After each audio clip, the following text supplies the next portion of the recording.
En libertad, con Jano García.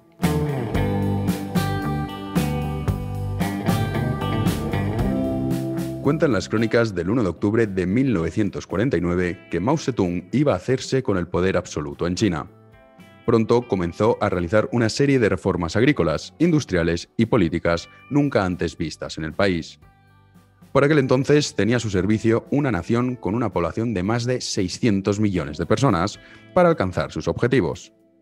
En 1958, China seguía sumida en la pobreza y Mao decidió aplicar un nuevo plan para la economía china, el cual denominó el Gran Salto Adelante. Pero para ello, Mao necesitaba comprar fábricas de sus aliados rusos, obtener equipamiento militar, complejos industriales, adquirir materiales como el hierro y el acero y controlar la economía agrícola para poder llevarlo a cabo. Así pues, Mao ilegalizó la propiedad privada en el campo. A partir de ese momento, cada grano pasaba a ser propiedad del Estado. Construyó miles de graneros públicos, erradicó el comercio y expropió a los campesinos sus propiedades. Destruyó las pequeñas casas que tenían para construir barracones donde dormían los granjeros, las cuales eran denominadas granjas colectivas.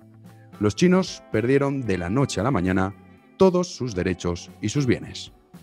Mao estableció unos requisitos mínimos de producción que debían cumplir los trabajadores para poder obtener una ración de comida diaria, y aquellos que no tenían la posibilidad de trabajar, niños, mujeres embarazadas y ancianos, morían de hambre. Mao pensó que estas condiciones de trabajo iban a suponer una mayor productividad. No obstante, ocurrió todo lo contrario. Los campesinos débiles y malnutridos cada vez producían menos. Y como consecuencia de las medidas instauradas por el gobierno chino, solo en el primer trimestre de 1959 más de 17 millones de chinos murieron de hambre. A finales de ese año, la cifra alcanzó los 30 millones de muertos. Liu Shaoqi, la mano derecha de Mao, realizó un viaje por el territorio chino y descubrió que la vida de los chinos, lejos de ser como la que él disfrutaba en su oasis de Pekín, era un auténtico drama. En el Congreso de julio de ese mismo año, delante de los miembros del Partido Comunista Chino, Liu dejó en evidencia el fracaso de Mao. Liu terminaría sus días muriendo de hambre en una celda, rodeada de sus propios excrementos. En 1965, dentro del partido comenzaron las dudas sobre si Mao era el mejor líder para el país. Mao, para contrarrestar las dudas, decidió implementar lo que él denominó la Gran Revolución Cultural Proletaria. Según Mao, el comunismo no funcionaba en China porque la población poseía una mentalidad demasiado capitalista.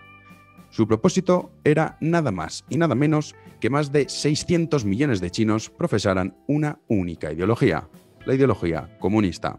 Mao puso sus ojos en Jiang Xin, su mujer, también conocida como Madame Mao. La mujer de Mao, que se autodenominó como el perro de Mao, comenzó a erradicar la resistencia dentro del partido y obligó a la población china a leer el Libro Rojo escrito por su marido. Tanto es así que el Libro Rojo de Mao es la segunda obra más publicada de la historia, solo por detrás de la Biblia. La revolución cultural proletaria se llevó por delante la vida de más de 40 millones de chinos. Pasaron los años y el sueño de Mao de industrializar el país se cumplió, a través de sangre y muerte. En 1976, Mao Zedong falleció y se abrió el debate de su sucesión. Por un lado, la denominada Banda de los Cuatro, liderada por la mujer de Mao, que eran partidarios de continuar con las políticas comunistas, y por otro lado, Deng Xiaoping, que defendía un cambio de modelo en el país. Finalmente, Deng Xiaoping se hizo con el poder en el año 1979 y comenzó a adoptar una serie de medidas alejadas del intervencionismo que había caracterizado a China durante el régimen de Mao. Así pues, en 1979 se permitió que nuevas empresas pudieran entrar en el mercado para competir con las empresas que eran propiedad del Estado, siendo esta la medida más importante. Adicionalmente, se nombraron 14 ciudades abiertas y se les otorgó la posibilidad de atraer capital extranjero. En 1983 se adoptó el sistema que proporcionaba incentivos económicos a los agricultores. Ya no producían para subsistir. En 1985, el Estado dejó de comprar toda la producción de cereales para posteriormente repartirla. A partir de ahí, el sistema de contratos sería voluntario. También, en 1985, se aprobó que los precios agrícolas dejaran de estar establecidos por el Estado. Estas medidas liberales del comercio y parcialmente del mercado han dejado como resultado un crecimiento económico espectacular, un aumento de la esperanza de vida pasando de 64 a 76 años. El PIB per cápita de China ha pasado de $165 cuando falleció Mao a $10.000 actualmente. China es el principal exportador del mundo y, lo más importante, ha conseguido otorgar capacidad de ahorro a los ciudadanos chinos. El pasado jueves, el presidente chino Xi Jinping dio por erradicada la pobreza extrema en China, poniendo fin a una ardua batalla de más de 4 décadas. El actual presidente Xi Jinping declaró: "Hoy declaramos solemnemente un completo éxito en la lucha contra la pobreza del país. Las cuestiones de pobreza extrema se han resuelto". Comenzamos.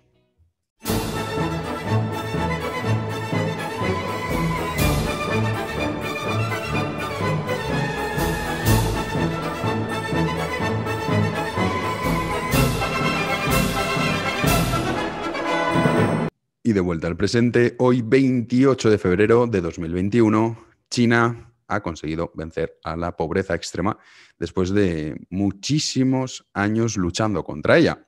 En concreto, se calcula que alrededor de 800 millones de personas han salido de la pobreza extrema, se dice pronto, ¿eh? Y bueno, esto también hay un truco, entre comillas, y es que el Banco Mundial establece por debajo de $1,9 al día. La pobreza extrema en el caso de China no, cambia el criterio y es 1,6. Sea como sea, algunos dirán, bueno, entonces no ha vencido, porque claro, si es ese criterio, pues sí, a lo mejor dentro de 3 años sería con el criterio del Banco Mundial, pero a mí me parece impresionante y creo que es una noticia que ha pasado muy desapercibida, porque es verdad que aquí estamos con las tonterías del día a día, los dimes y diretes que no tienen ninguna relevancia, pero me parece increíble, no sé a ustedes, a mí me lo parece, que personas que vivieron lo que es ver con sus propios ojos cómo la gente moría de hambre, ahora con sus propios ojos lo que ven son rascacielos, coches de alta gama, es verdad que la mayoría de ellos horteras, sabemos que los chinos son bastante horteras, abundancia, comercio, tienen incluso hasta capacidad para comprar productos, que esto es impensable para muchísimas personas, muchísimos millones de chinos que vivieron en la época de Mao. Me parece que es algo fascinante. Repito, no sé si a usted les parecerá tan maravilloso o no. Y también casos como, por ejemplo, Liu Shaoqi, el comunista bueno, que por cierto aprovecho para decir de nuevo que empezaremos en marzo con los podcasts históricos. Yo de Liu Shaoqi empecé a escribir una pequeña biografía que se llama así, Liu Shaoqi, el comunista bueno, que cuando Liu salió de Pekín, porque claro, Mao decía, esto va todo estupendo, dijo, bueno, pues voy a ver cómo van las cosas en China. Se quedó horrorizado. Luego, pues Mao lo metió preso porque, claro, lo criticó. Murió de hambre, rodeado de sus propios excrementos. Incluso Mao obligaba a que grabasen a Liu Shaoqi en la celda para luego él ver cómo estaba sufriendo y regodearse. Esto es que es una mente perversa, la de Mao. Claro, que gente que ha vivido eso ahora esté viviendo una realidad completamente diferente en un periodo de tiempo tan corto es espectacular. Espectacular. Entonces, bueno, sobre Liu Shaoqi, ya les digo, haremos un podcast histórico seguro. También tendremos la próxima semana, si todo va bien, a Pablo Díez, que es corresponsal de COPE y de ABC en China, lleva más de 15 años viviendo en China, para que nos hable un poco sobre qué está pasando allí, sobre cómo ve el futuro, porque es cierto que China también tiene sus puntos débiles. Por ejemplo, tiene una pirámide poblacional que es una bomba. Desde el año 2015 la población activa ha descendido. Esto se debe también a la política de hijo único que implementó Deng Xiaoping. En fin, que China tiene sus debilidades. Lo que pasa es que nosotros en Occidente, lejos de intentar conseguir que no se hagan con la hegemonía mundial, pues estamos completamente a sus pies. Es la realidad. Pero creo que es una noticia muy relevante y creo que no se le ha dado la importancia que se debía y nos hemos centrado en otro tipo de cosas. Luego también hay que tener muy presente que en el caso de China, con esta situación de la pandemia, es cierto que es la única economía que no, según los datos de China, que ya les digo que yo no me lo creo, que no tienen, que ha tenido un crecimiento económico, la única del mundo. Bueno, esto no es que sea dudoso, es que no se lo creen ni los propios chinos. Teniendo en cuenta que es el máximo exportador y si el mundo está parado, esto a China también le perjudica. Pero es verdad que China ya no es tan barato como lo era antes. La gran ventaja que sigue teniendo China a otros países, como el caso puede ser de Bangladesh, o puede ser el caso de Camboya, o puede ser el caso de Vietnam, o de otros países, sobre todo el sudeste asiático, es que tiene una capacidad de producción que es muy difícil, bueno, difícil no, imposible de combatir. Es que es imposible. no puedes comparar la producción ni puedes enfrentarte a China, porque la velocidad que tiene es brutal. Si todas estas tiendas que nosotros tenemos en nuestro día a día de productos que provienen de China, se debe a eso, no a que sea un país tan barato. China también tiene unos desafíos por delante que son complejos y veremos a ver cómo lo consiguen arreglar. Es la única posibilidad es que se equivocasen. Yo la verdad es que viendo lo que están haciendo en los últimos años, veo que es complicado que eso pueda ocurrir y sobre todo también teniendo en cuenta que Occidente está a otra cosa, pero me parece que es una noticia positiva, ya no solo a nivel humanitario, que haya menos gente en la pobreza, sino que además es un hecho que nunca se había dado en la historia, que en un corto periodo de tiempo, tan cortito, pase gente, repito, que vio con sus propios ojos morir de hambre, a lo mejor a su hermano, ahora cuando mira se encuentra rascacielos, no solo en Pekín o en Shanghái, que son quizás las ciudades a las que más acostumbrados estamos, ¿no? Sino también en zonas como Guangzhou o Shenzhen, que prácticamente son las fábricas del mundo. El caso de Shenzhen es que es impresionante. Eran 30.000 habitantes, ahora son 14 millones de habitantes, un PIB per cápita de $1 a 25.500. Esto en menos de 40 años. Es impresionante lo que se está viviendo en China. Y aún así veremos a ver esa lucha entre Estados Unidos y China, quién se lleva el gato al agua. Yo me temo que será China, sobre todo porque ahora veremos qué es lo que pasa con Joe Biden, que ya ha empezado a hacer sus cositas. Por supuesto, las bombas de los demócratas pues no cuentan, porque son sin ánimo de hacer daño, no como el perverso Donald Trump. Increíble, incluso titulaban en muchos medios, se titulaba de la siguiente forma, y era hito histórico. Es que sí, que la verdad lo que pasa en Occidente no tiene nombre. Hito histórico. Por primera vez una mujer transexual ordena un bombardeo. Como algo bueno. Ah, qué bien, mira, hemos conseguido que por fin una mujer transexual ordene un bombardeo. En fin, el silencio ha sido espectacular por parte de los grandes defensores de Joe Biden, que había muchos personajillos, como el propio Ignacio Aguado, aquí en la Comunidad de Madrid, que decía que el mundo es un lugar más seguro. Cuando Donald Trump, otra cosa no. Pero vamos, más pacifista que Trump, casi nadie, sobre todo por esa política aislacionista que estuvo aplicando, no siempre, pero en muchas partes de su mandato, que lo que le hizo es no querer entrar en ninguna guerra. De momento Biden, que lleva menos de 2 meses, ya está empezando a montar jaleos y veremos hasta dónde llega. Volviendo a España, y antes de hacer eso voy a hacer la pausa porque es que si no se me olvida, ya saben que el algoritmo de YouTube favorece los vídeos que tienen likes y comentarios. Y bueno, les pido, si son ustedes tan amables, de dejar su like y su comentario. Voy a dejar 5 segundos de pausa para que ustedes lo hagan y ya volvemos de nuevo a lo que es la política nacional, bastante aburrida, pero también hay que repasar cosas, sobre todo en las fechas en las que estamos, que vivimos los ciudadanos españoles hace apenas un año. Vamos a ello.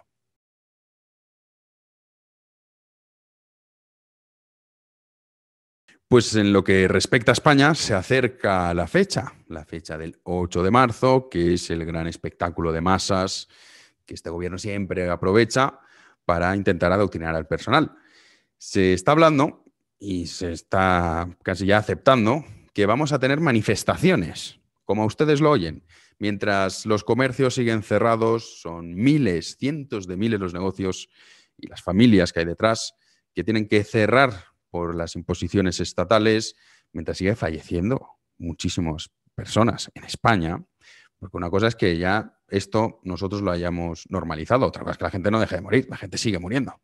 Y esto sigue pasando en España.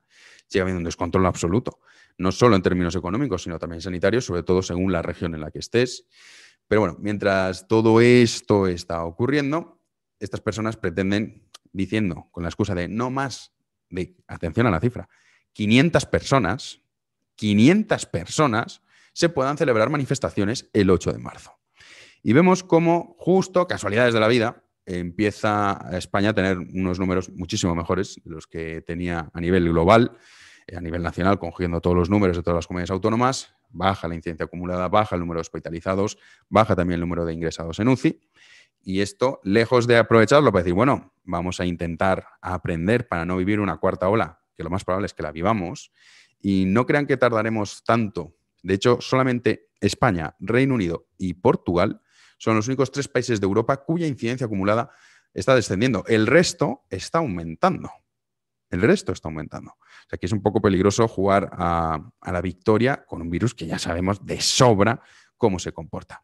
Pero es que justo también se cumple un año de un fin de semana que fue brutal y espectacular. Y no sé si ustedes recuerdan que ya empezaban los primeros casos en Italia, incluso Lombardía, en ciertas regiones ya se empezaban a aplicar esos confinamientos.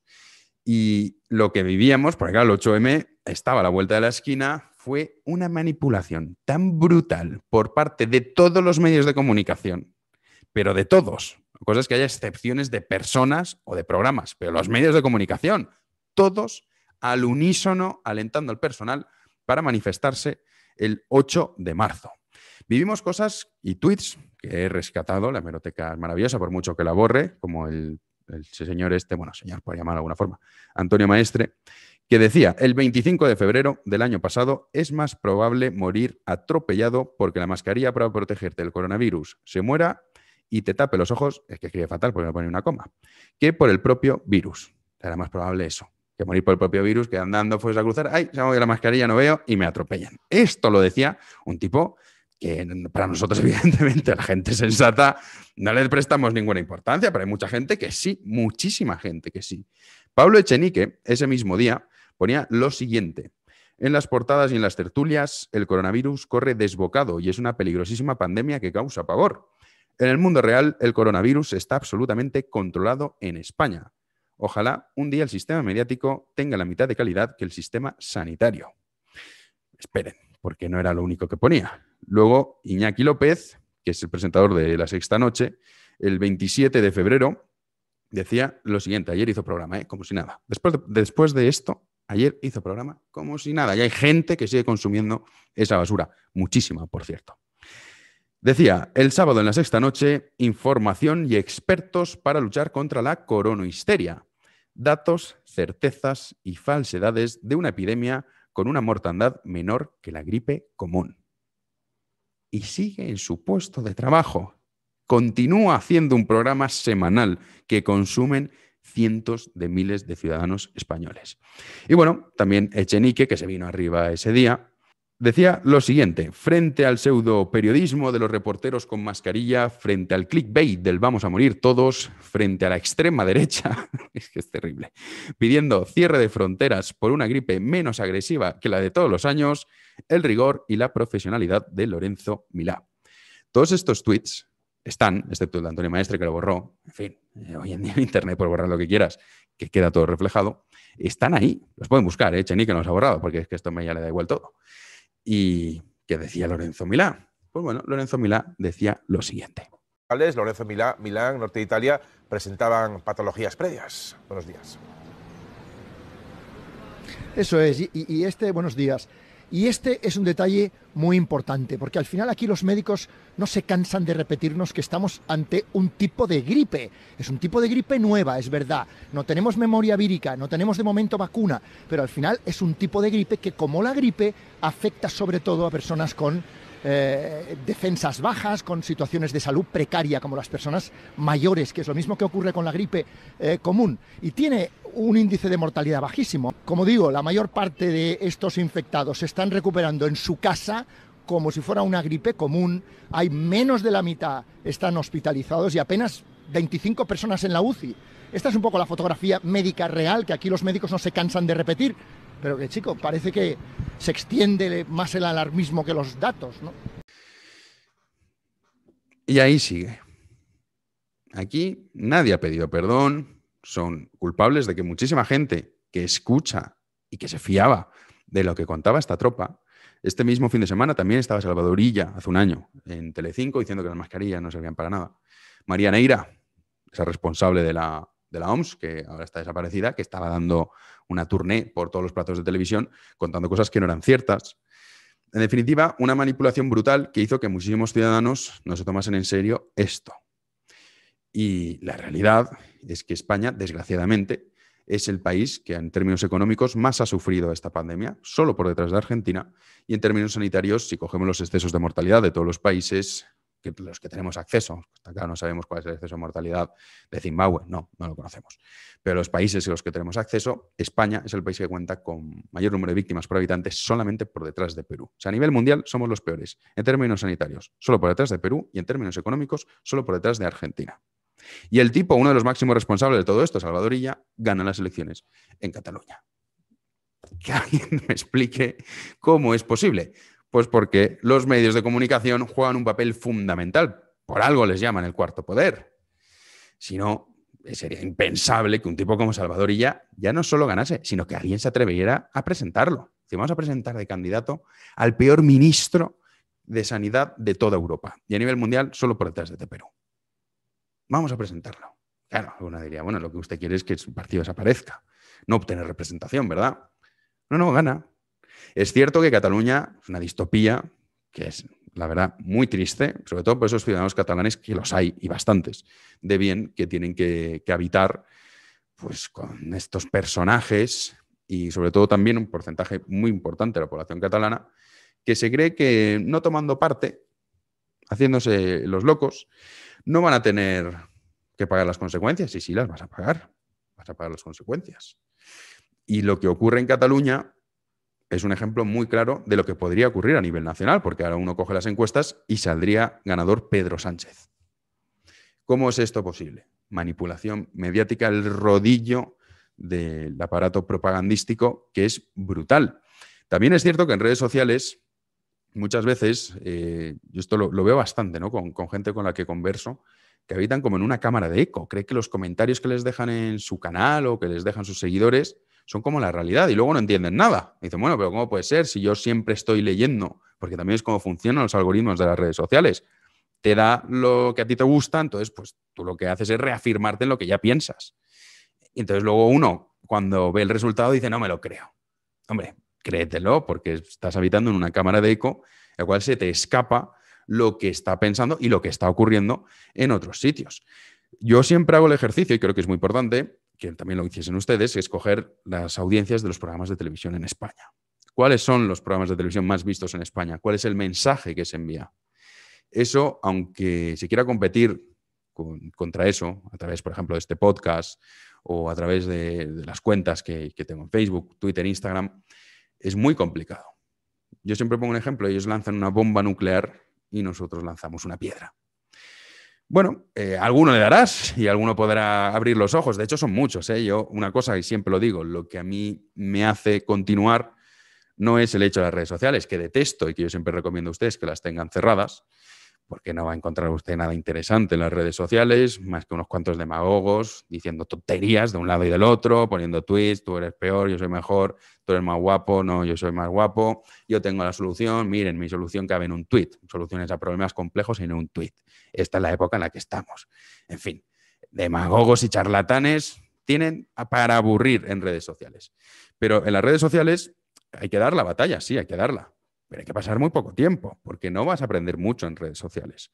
De hecho, vas a aprender bastante poco. Y lo único que vas a poder aprender es esa toxicidad que se transmite y que, sobre todo, acabe más de uno creyéndose a papanatas que está desde su casa diciendo que no, yo voy a cambiar el mundo.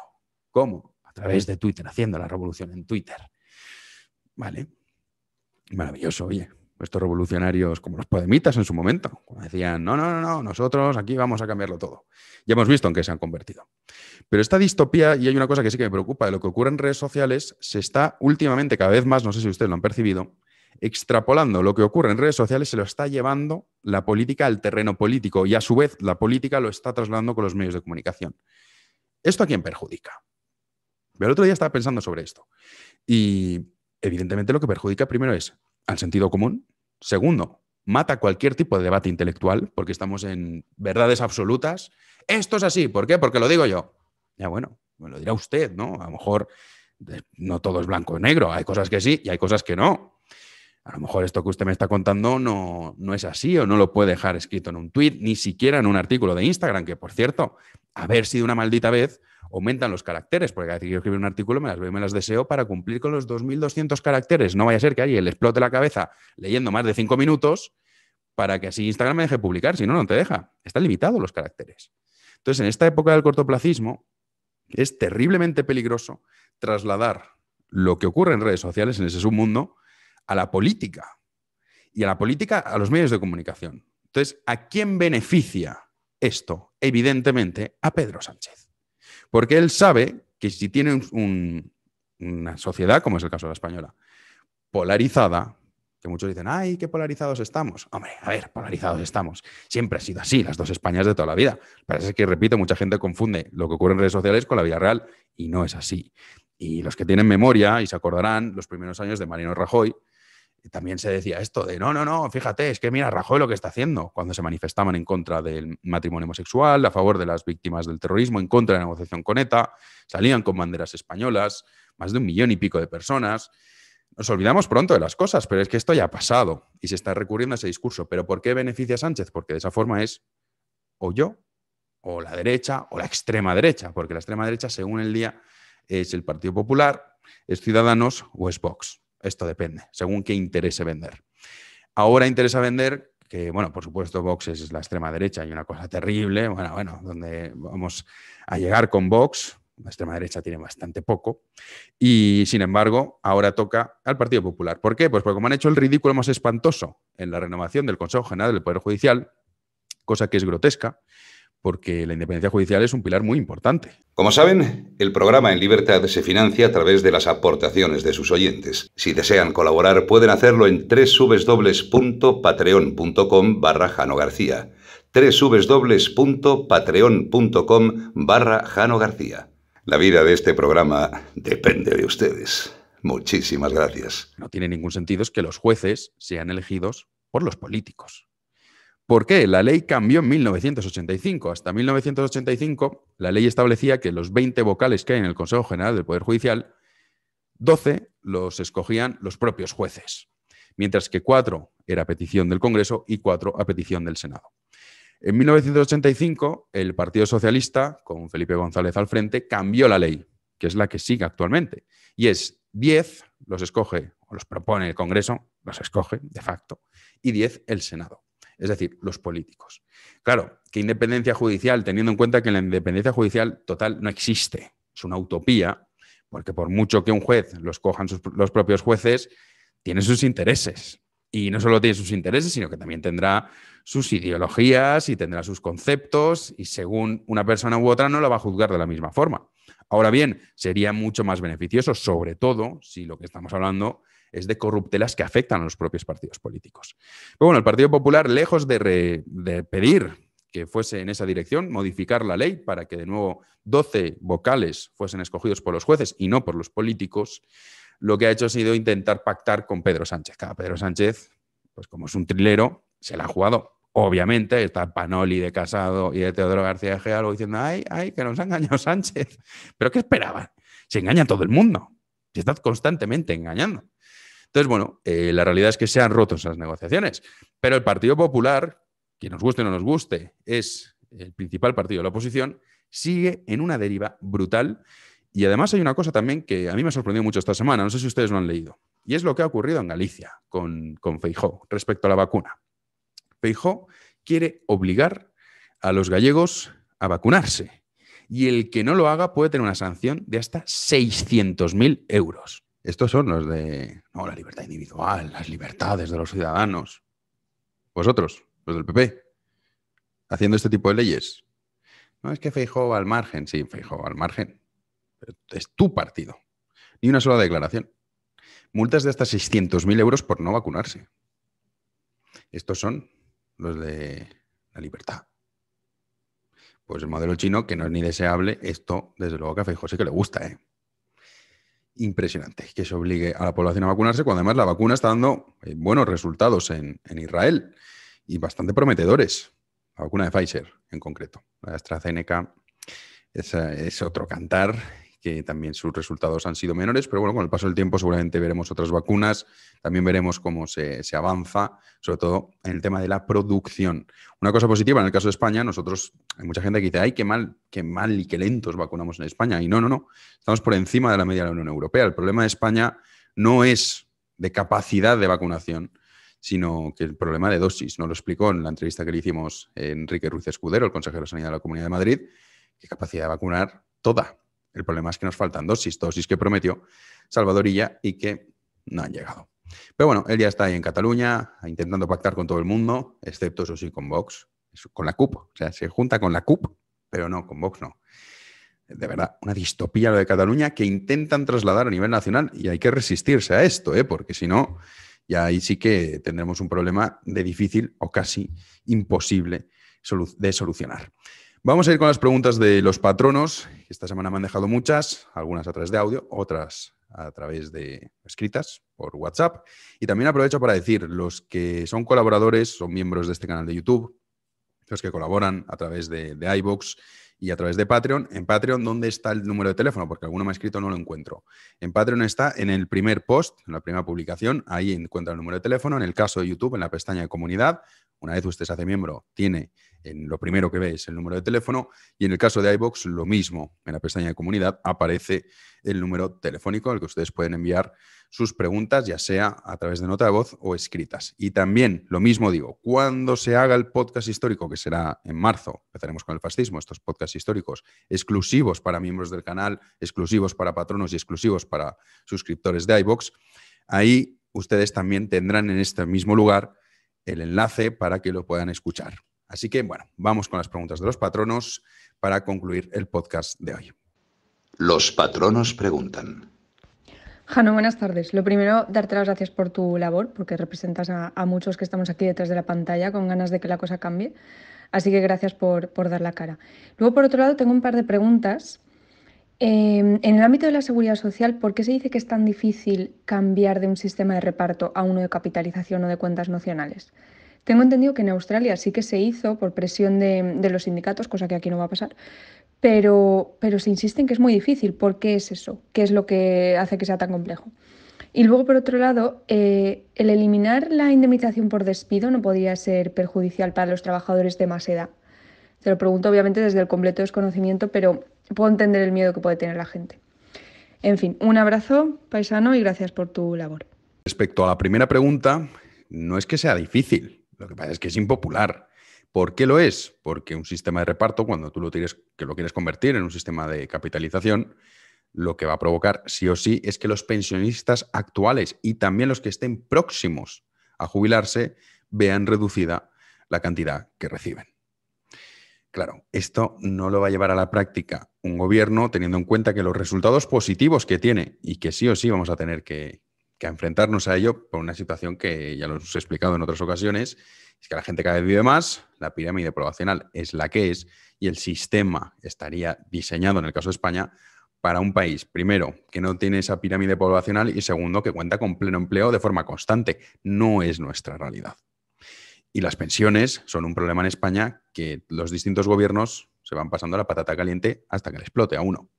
Entonces, no es que sea difícil, sino que conlleva evidentemente, un coste a corto plazo que es impopular. ¿Quién se va a atrever a meterle mano a 9 millones de pensionistas que luego, a su vez, son votantes? Este es uno de los problemas que tiene la democracia, que muchas veces se gobierna no pensando en lo mejor para el país, sino pensando en términos electorales. Porque, claro, el que está gobernando quiere repetir dentro de 4 años. Esto ocurrirá en cuanto la Unión Europea nos obliga a hacerlo. Ya el ministro escribaba dejando caer que va a haber una reforma del sistema de pensiones porque es inviable. Y esto pues tiene sus consecuencias electorales. De hecho, hay 2 ejemplos muy claros, tanto en Portugal como en Grecia. En Portugal, cuando gobernaba el centro derecha, se hicieron todas esas reformas y perdieron las elecciones y ahora gobierna la izquierda. Y dice, uy, qué bien lo hace la izquierda. No, son los resultados de las reformas que hizo la derecha previamente, que ellos no han modificado, evidentemente. O sea, el coste impopular se lo comió el gobierno de derechas y ahora gobierna la izquierda. Lo mismo que ocurre en Grecia. En Grecia gobernaba la izquierda con Tsipras, no tuvo más remedio que pasar por el aro, hizo las reformas que necesitaba Grecia y ahora el gobierno de Grecia es la derecha. Esto, al que le toque, tendrá que hacerlo, y será muy doloroso, pero es que no hay otra alternativa. La otra alternativa es seguir endeudándonos eternamente, pero eso también antes o después lo tienes que pagar vía impuestos, que es lo que acaba perjudicando a los ciudadanos. En definitiva, sí o sí, unos y otros. En el caso de no reformar el sistema de pensiones, los propios pensionistas que pagarían más impuestos y también los ciudadanos que todavía estarían esperando jubilarse con el sistema de reparto acabarían recibiendo menos dinero.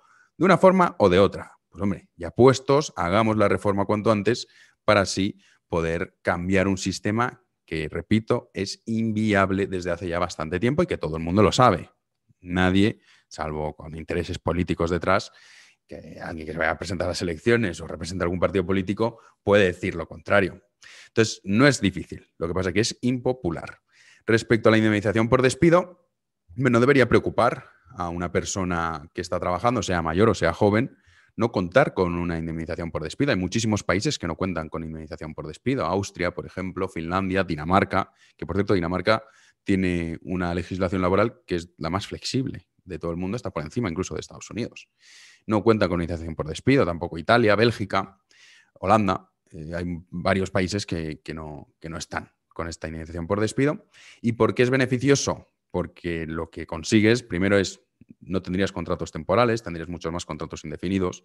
Se puede hacer de diversas formas, pero desde luego un contrato, desde mi punto de vista, tiene que ser libre. Y una persona no debería preocuparse por el hecho de ser despedido cuando viene una crisis. ¿Qué es lo que ocurre actualmente? Lo que ocurre actualmente es que cuando vienen las crisis se despide al joven porque cuesta menos que la persona que a lo mejor lleva 35 años trabajando, ya no es tan productivo, pero claro, a la empresa le cuesta muchísimo dinero despedirlo. Entonces despides al joven, que cuesta menos. Esto, aparte de ser tremendamente injusto, en realidad el que debería preocupar es al trabajador improductivo. Si un trabajador es productivo, no tenga la más mínima duda que al que más le interesa es a la empresa. Contar con trabajadores que son productivos y que dan el 100% en su puesto de trabajo. La indemnización por despido es una lacra y hay gente que lo ve como, no, hombre, esto es un derecho adquirido, qué gran logro. España cuenta con la indemnización por despido más elevada de toda Europa. Luego hay otros países, como el caso del Reino Unido o de Francia, que prácticamente son iguales la indemnización por despido que tienen, que vamos, que está años luz de la indemnización por despido en España. Segundo país que nos sigue, Grecia. ¿Quiénes lideran las tasas de paro de Europa? España y Grecia. ¿Casualidad? Pues no. No lo es. Es uno de los factores. Hay otros, desde luego, pero es uno de los factores. Cuanto mayor rigidez tenga el mercado laboral, mayores tasas de paro.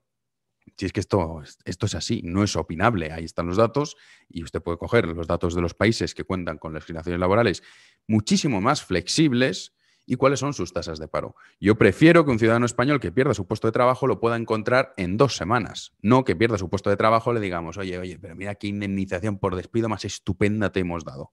Y luego se tira 5 años en encontrar puesto de trabajo o directamente ya no lo vuelva a encontrar según la edad. Eso es un gran problema que habría que solucionar. Pero claro, si la mentalidad es indemnización por despido es un derecho cuando no una lacra, pues así nos va, siendo el país de Europa que cuenta con la mayor tasa de paro a nivel general y también, por supuesto, juvenil. Vamos con la siguiente pregunta. Hola, Jano. Primero de todo, felicidades por el programa. Mire, yo le mando este audio con una pregunta que espero que no haya respondido todavía. Siempre que escucho su programa, suelo escuchar que el PP se niega a dar la batalla cultural, así como el centro derecha, pues en los últimos años. Cosa con la que estoy de acuerdo y que era algo de lo que ya me había dado cuenta. Pero por mucho que reflexiono sobre ello y lo intento, no acabo de comprender por qué se niegan a dejarse comer la narrativa, la tostada y en fin, al cabo ir perdiendo cotas de poder y básicamente derechos fundamentales frente a una izquierda y a unos nacionalistas cada vez más y más agresivos.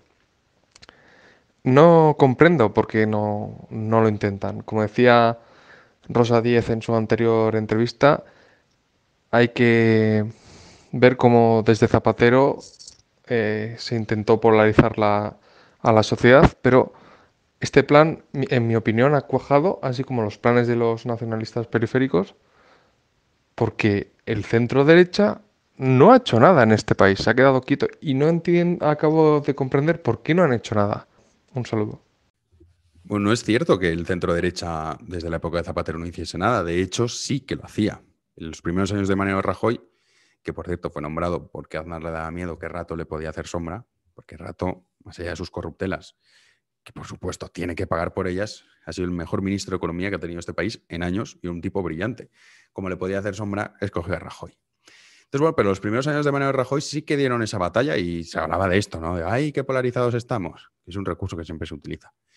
Pero realmente se intentó. Resultado, Zapatero volvió a ganar las elecciones. Y lo que ocurrió fue que posteriormente el PP vio que de pronto, sin ser tan duros o tan agresivos o dando la batalla ideológica, pues heredaba el poder 186 escaños. ¿Por qué? Por el mero hecho de presentarse. Esas elecciones estaba claro que las iba a perder el Partido Socialista y la única alternativa, porque vivíamos en el bipartidismo todavía, era el Partido Popular.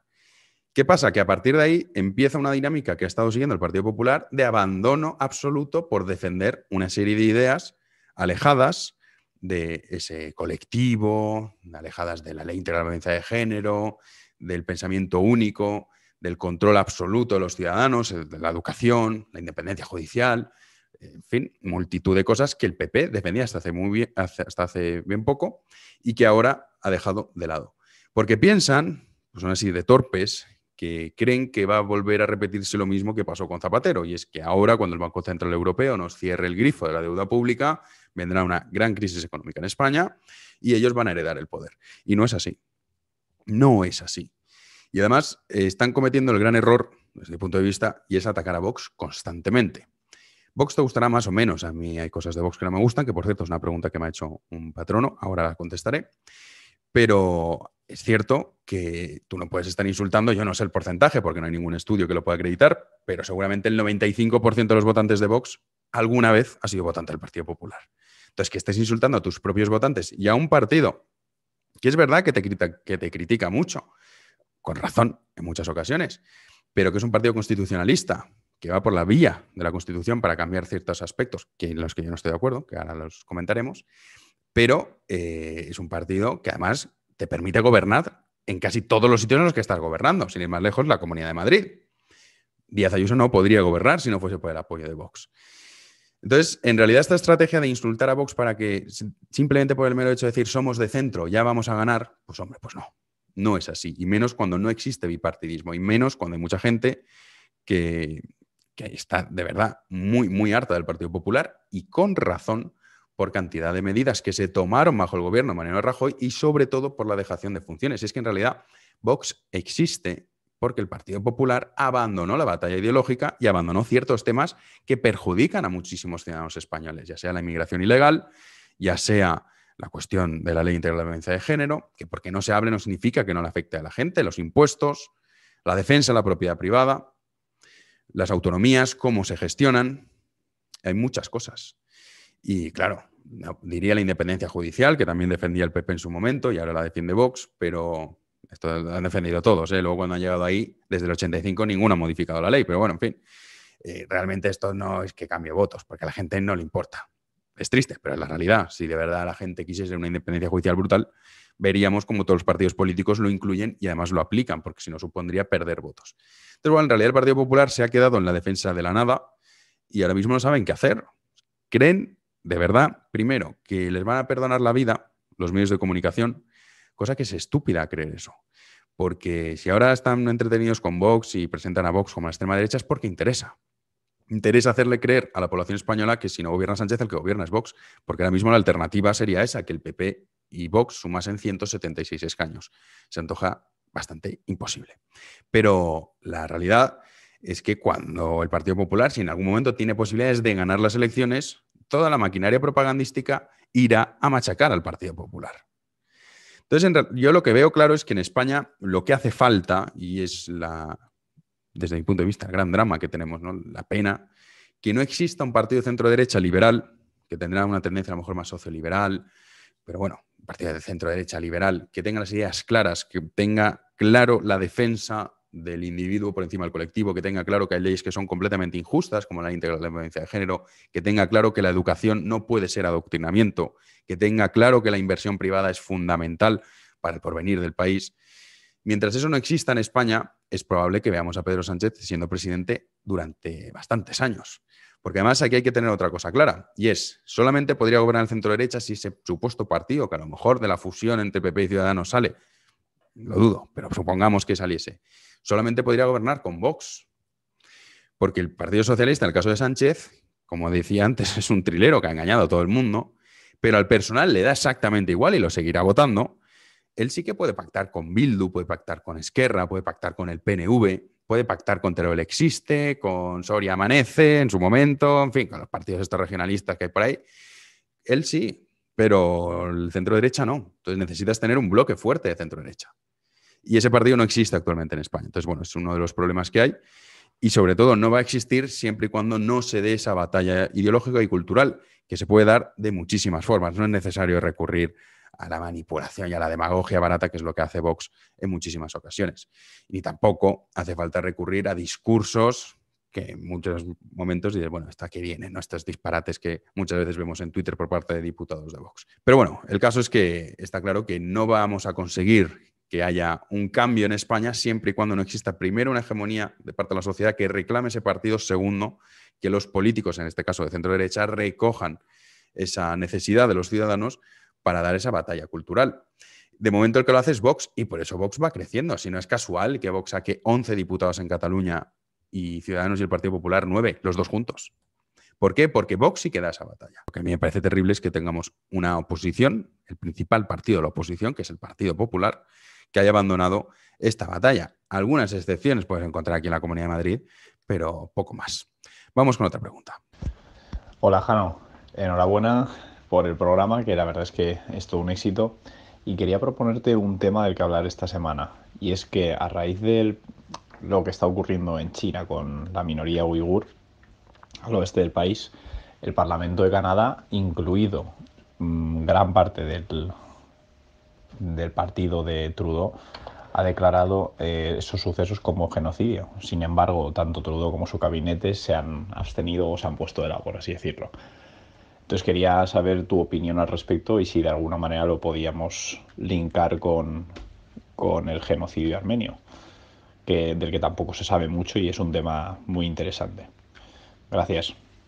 No solamente Canadá, sino también Holanda ha condenado esta semana, ha sido hace 3-4 días, condenó también el genocidio, calificando de genocidio lo que estaba haciendo China con los uigures, que además están al noroeste del país, es una etnia, muy pocas personas en comparación con lo que es China, que no solamente tiene rivalidades con el gobierno chino, sino también con otras etnias. Y bueno, lo que ocurre es que el gobierno chino los quiere aplastar, entre otras cosas, porque existe un movimiento también independentista que pretende separarse de China. Ya sabemos que es todo lo mismo que ocurrió con el Tíbet en su momento.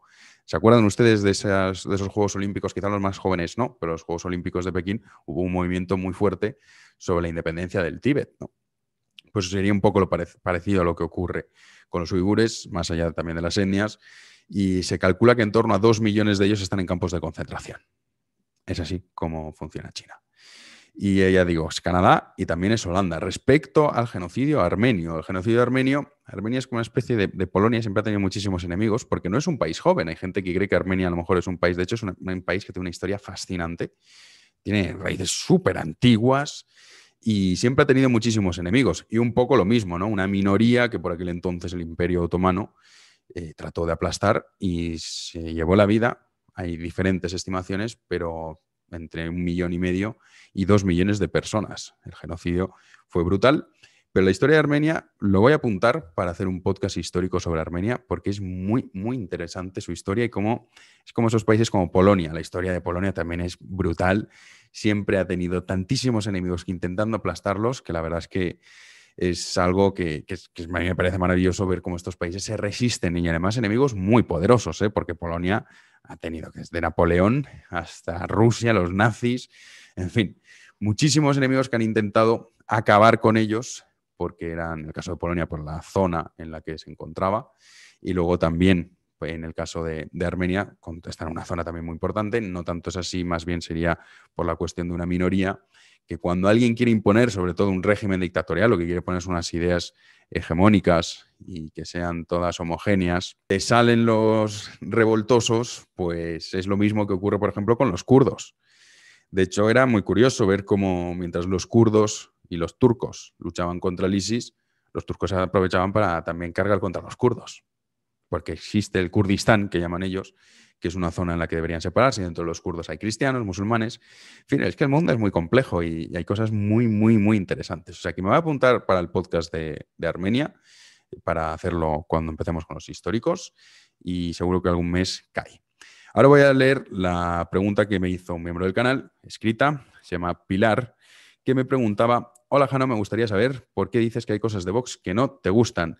Yo los voté en las pasadas elecciones, pero es cierto que últimamente deja mucho que desear. Muchas gracias por tu trabajo. Un saludo.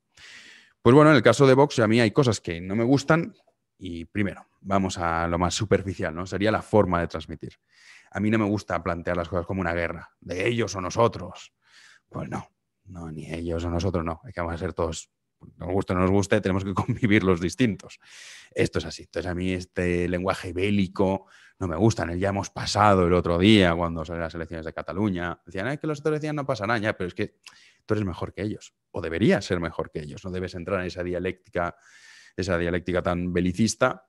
Si lo que quieres es triunfar, si lo que quieres es en un momento determinado tener éxito a corto plazo, bien. ¿Qué es lo que tampoco me gusta de Vox? Por ejemplo, el sistema de las autonomías. A mí las autonomías, yo creo que el poder no tiene que estar centralizado. Me parece que es fundamental que no lo esté. De hecho, creo que es muy importante que cuando más descentralizado, mejor. ¿Por qué? Porque así evitas que haya abusos de poder, como en el caso que tenemos ahora en España, un aspirante a tirano, que es Pedro Sánchez, que no puede hacer lo que le da la gana. ¿Por qué? Porque las autonomías tienen muchísimas competencias. Entonces, aunque lo intente, no puede. Y yo creo que es muy importante también que, oye, pues si hay una parte de la población, según la región, que prefiere un tipo de gobierno distinto, si los catalanes quieren este tipo de gobierno, pues fenomenal, ese es el gobierno que tienen. Si los madrileños optan por otro tipo de gobierno, este es el gobierno que tienes. Y las consecuencias de escoger ese tipo de gobiernos se ven reflejadas. Si por mí fuese, me encantaría que fuese incluso hasta por barrios, pero claro, eso práctico no es, ¿no?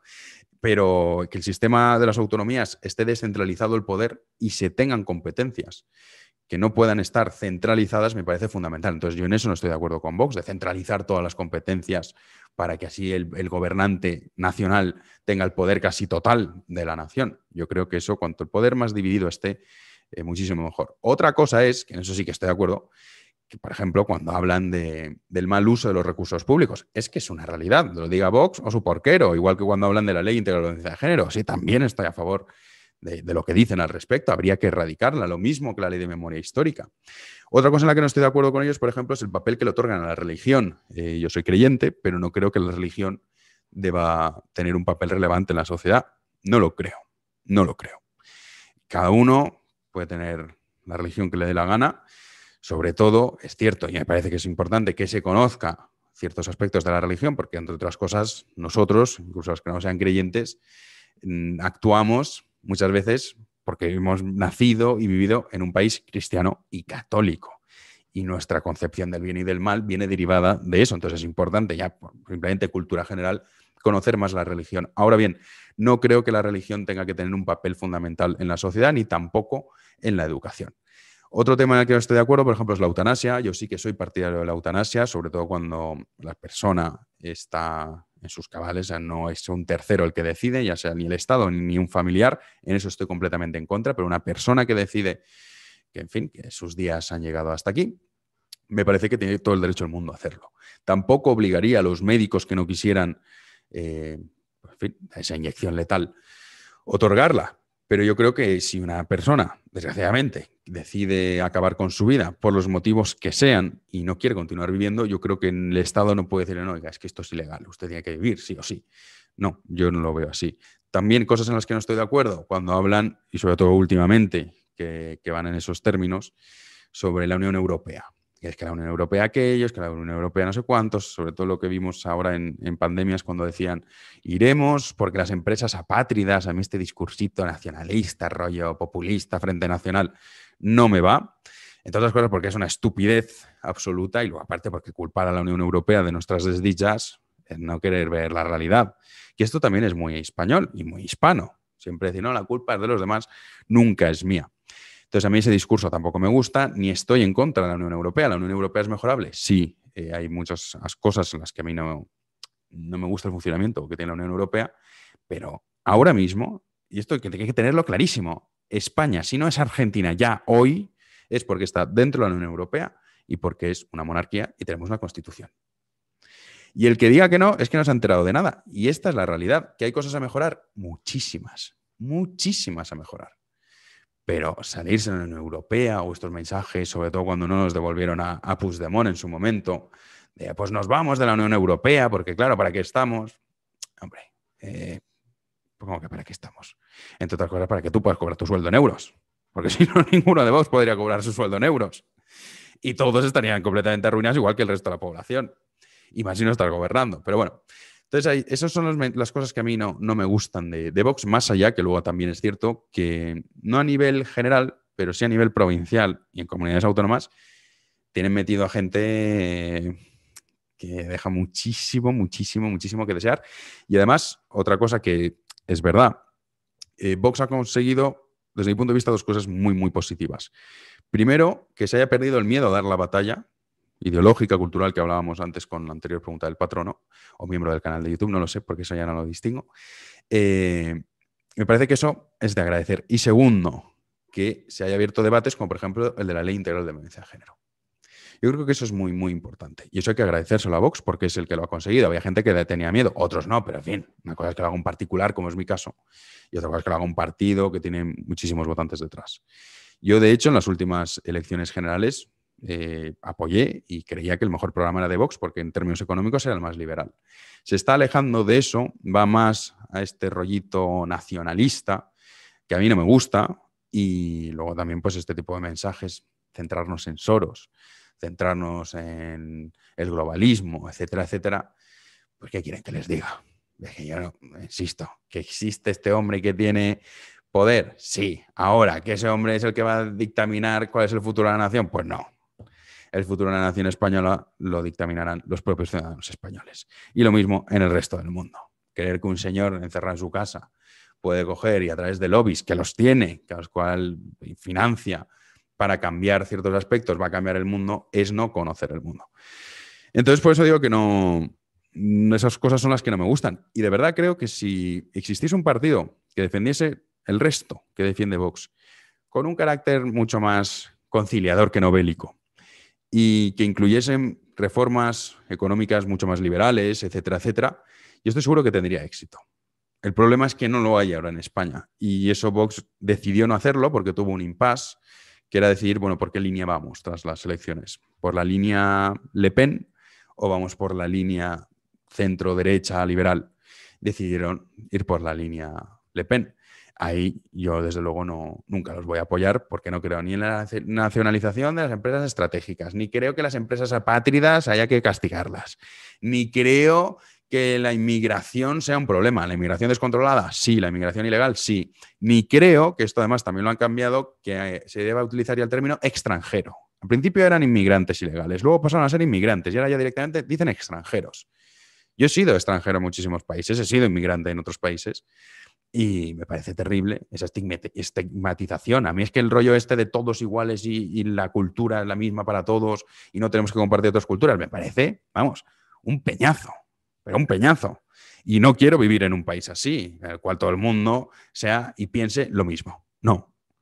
Yo de verdad creo que la diferencia y las diferentes culturas enriquecen un país. Ahora también creo que tiene que haber una orden. Y en eso sí que estoy con Vox. Entonces, bueno, hay cosas que me gustan, cosas que no me gustan. Pero yo creo que en el discurso o el mensaje que coge Vox, en un momento de crisis como el que vamos a atravesar, es posible que le haga ganar votos. Es posible. Y sobre todo, es posible que incluso le haga ganar votos de la izquierda, que es en lo que se deben centrar. A nivel electoral, su estrategia me parece muy acertada.